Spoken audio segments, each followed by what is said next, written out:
Now, on Thursday, former Trump fixer and personal attorney Michael Cohen revealed in a plea agreement with Robert Mueller that Trump and his real estate company had been negotiating with Russia for a Trump Tower Moscow. As recently as of June of 2016, that is after that he was the GOP's presumptive nominee for president. So he's running for president, and he's got these business deals, or trying to do business deals, that will end up making him tons of money. Now, that development, by the way, interestingly enough, would have included a $50 million penthouse built for none other than Russian President Vladimir Putin, that he was just going to give to Putin as a gift. A gift for what? I don't know. I sure would love to find out. But of course, we have a whole lot of ideas, but this is nothing more than speculation. Now, during the campaign, candidate Trump had insisted, oh, no, wait, I don't have any business dealings with Russia. Business dealings with Russia? Oh, no, I don't have any business dealings with Russia. I'm not talking to Russia. We have nothing to do with Russia. I mean, come on. You want to bring up Russia? Why don't they go and look for Hillary's emails if Russia is there? Or why don't the hackers look for the emails? That was the extent on Russia, right? Now, thanks to Cohen, we know that he did. So, hey, look, he was caught in another lie. So now he's come back and admitted, okay, so I did lie, but it's fine because all of this is very legal and very cool. Really?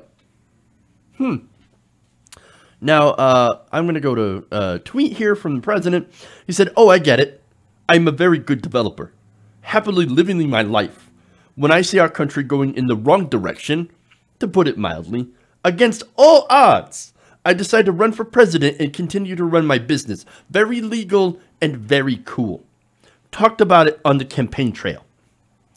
So immediately I'm reading that and I'm like, this guy's like, oh, look at me. Poor me. I'm the victim here.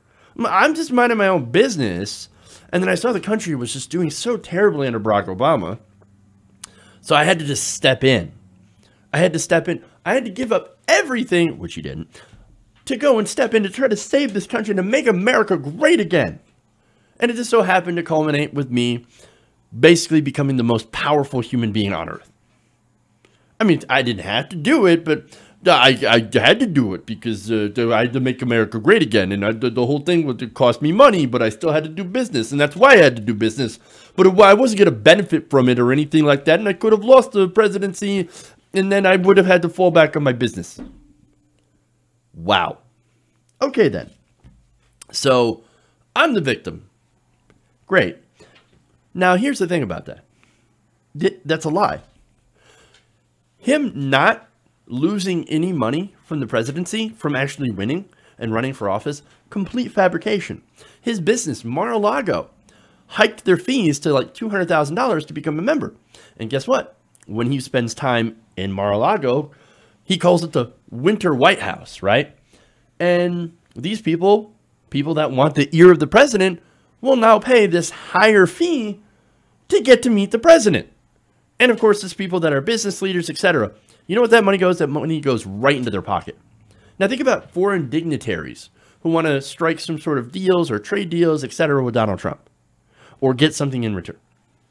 What are they going to do? Well, they're going to start staying at Trump properties, and then they'll come out and later on be like, oh, yeah, you know, the Trump Hotel in New York, that was really nice. You know, me and my staff, well, we stayed there, and we thought it was really nice, by the way. So let's get down to business. You think that doesn't happen? No, it's corruption 101. So, yeah, of course, that is a gigantic lie. And it's why we generally require that presidents give up their businesses.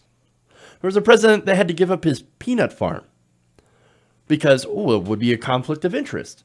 And so he put the good of the country above his own business dealings. That is not who we're dealing with Donald Trump. Donald Trump's like, no, my business interests are the most important thing. So no, why am I going to give that up? No, I'm not going to give it up at all. So there's another lie, of course, in there, and that's the most important one, is that, well, he's saying that I didn't talk about Trump Tower, or I did talk about Trump Tower Moscow on the campaign trail. No, you didn't. No, you didn't. But of course, look, he's pathological. Now, following his BS tweet, thankfully the internet and social media stepped in. They did what they did best. And that is, of course, make fun of him. I'm going to read some tweets here because this is fun. Jared Yates Sexton tweets in, yes, when I get caught doing something that could be considered treasonous, I too make sure to refer to it as very legal and very cool, just so everyone knows it's on the level. Nice. Fen says, a very legal, very cool business is the opening pitch for a pyramid scheme. That's another great tweet. Jake Oliver says, very legal and very cool. T-shirts will be on sale at Urban Outfitters near you by Monday. Oh, I'm going to have to pick one of those up. I already have my very stable genius shirt, so I think I need to add to it. Eric McElroy says, very legal and very cool will be the title of Trump Jr.'s prison biography.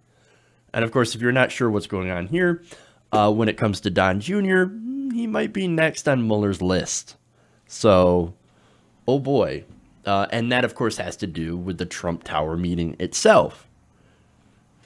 Now, Aaron's Cafe tweets, there's literally no clearer way to indicate criminal activity than to call your actions very legal and very cool. I love that, because that's true. Mike says, okay, where do I order my black t-shirt with white Helvetica? Very legal and very cool. Asking for my designer friends. As I said, I'd buy that shirt. Mike Johnson says, very legal and very cool is also the first line of my resume. Fun. And Silver Jesus says, changing your story from I never did it to of course I did it, and it's very legal and very cool is something that innocent people do all the time. Yes, the most innocent people always do that, because you just got to make sure to double down on how innocent that you are. Molly Knight says, Individual 1, as he is now known, because he is now in the midst of the Mueller investigation, he is now a person of interest, and is named Individual 1, would like everyone to know he is very legal, very cool. And finally, a little bit of historical context. David Futrell says, Richard Nixon, I am not a crook. Donald Trump, very legal and very cool. There are so many great quotes, though, you could put down for Donald Trump. Big water, ocean water, you know, the middle, it's full of Middle Eastern. But I think very legal and very cool when it comes to his own corruption is perfect. So, look, I don't know what's going to come from this, but from what I've seen, this whole situation with Cohen, tick-tock, tick-tock, when it comes to Trump. Hey, guys, hopefully you enjoyed that free video. Now I'm going to have to ask you a favor. Between the demonetization and the YouTube algorithm messing around with view counts, etc., we're having a hard time adjusting to the new YouTube reality, which is where you guys come in. See, we have a Patreon, patreon.com/TYTNation, set up to help us rely on you guys, the viewers, instead of big corporate ads. Look, you know the show. You know how I'm not in favor of big corporations anyway.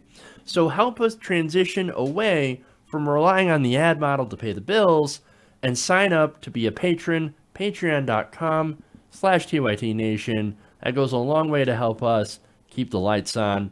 And you guys will know that you're supporting independent, progressive media.